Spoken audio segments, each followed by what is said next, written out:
Sveiki, mano vardas Vaida ir šiandien aš jums trumpai pabandysiu papasakoti apie mūsų 7 dienų kelionę į Madeiros salą. Pirmąją dieną mes paskyrėme žygiui į Ponta de São Lourenço. Šis takas veda per įspūdingą vulkano suformuotą kraštovaizdį. Teks įveikti iš viso apie 7 kilometrus ir tai jums turėtų užtrukti apie 2-3 valandas. Pats takas ganėtinai lengvas, išskyrus paskutinę atkarpą. Po kavinės prasideda ganėtinai status kopimas, tačiau atsiveriantys vaizdai tikrai verti pastangų. Sekančią dieną, labai ankstyvų rytą, iškeliavome į Pico do Herrero, Pico Ruivo žygį. Jei tik galite, atvykite čia stebėti saulėtekio.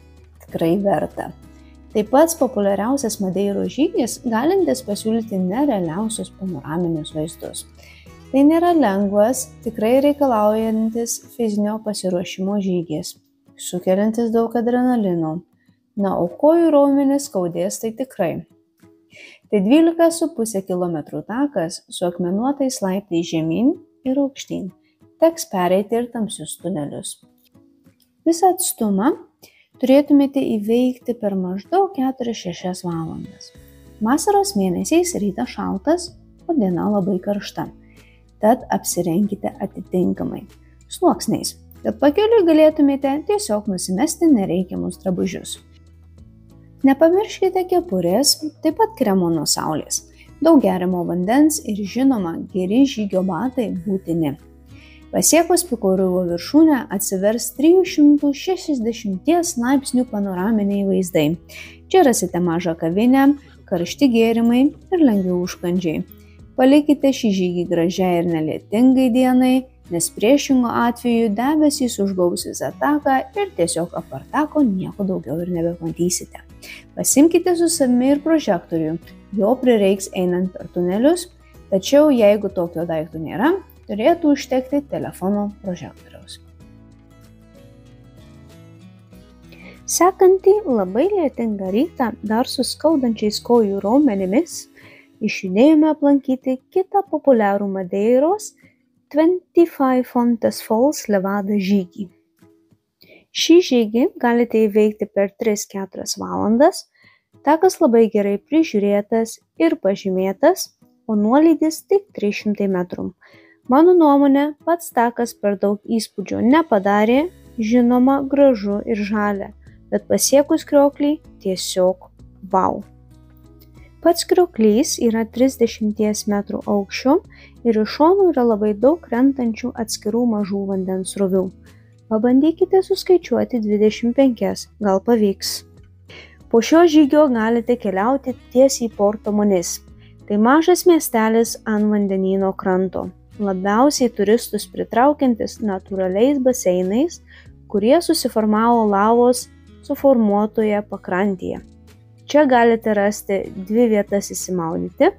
Prie vandenyno muziejaus esantis baseinas yra nemokamas, o į Porto Moniz baseinus įėjimas mokamas, tačiau čia yra dušai, tualetai, persirengimo kambariai ir gelbėtojai. Vasaros metu maudytis čia ganėtinai saugu, tačiau žiemos metu reikia būti labai atsargiems.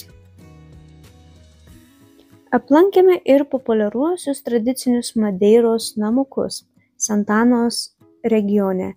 Jų tenais tebuvo 7, tad tiesiog greit sustojom, nusifotografavom, išgėrėm kavos vietinėje kavinėje ir keliavom toliau. Patikėkit, keliaujant nuo taško iki taško, tiesiog mėgausitės keliu, siauri, vingiuoti keliukai su nuostabiais kalnų vaizdais.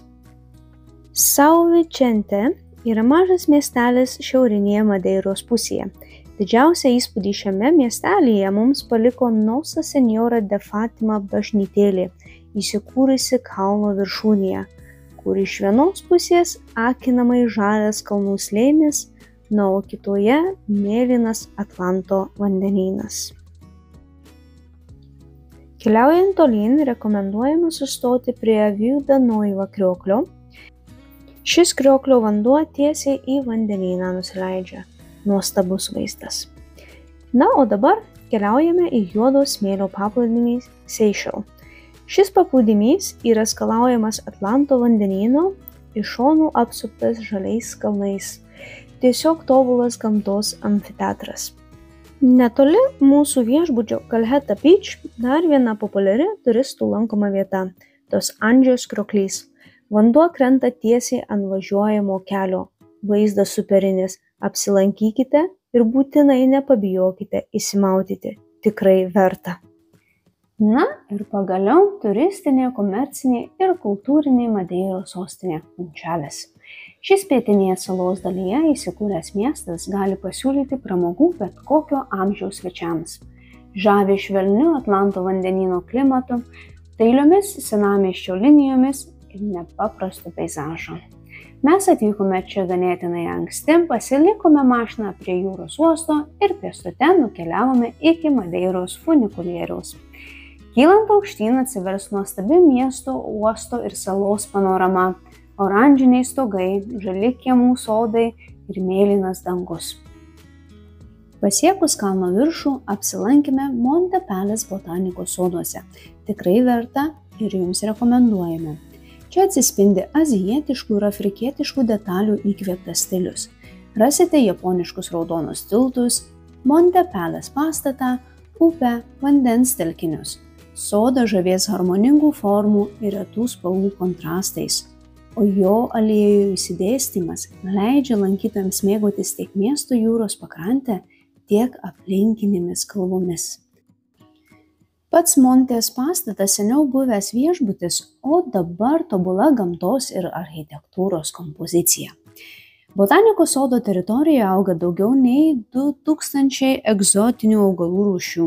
Čia taip pat rasite kelis tipinius Santanos namelius. Kadangi mes labai daug laiko praleidome botanikos sode, mažai laiko teturėjome po patį miestą paklaidžioti. Tačiau tiesiog eikite, kur akys veda. Visur gražu, ypatingai Menų gatvėje. Na, o populiarusis Madeiros vaisių turgus didelio įspūdžio nepaliko.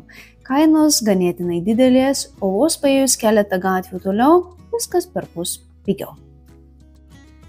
Daug pamatyti suplanuotų vietų nebespėjome, bet už tai bus puikia proga dar kartą sugrįžti į Madeiros salą. Tikėkimės, jums patiko mūsų video ir nepamirškite sekti mūsų kelionių. Iki greito ir kitas susitikimas Meksika. Geros dienos.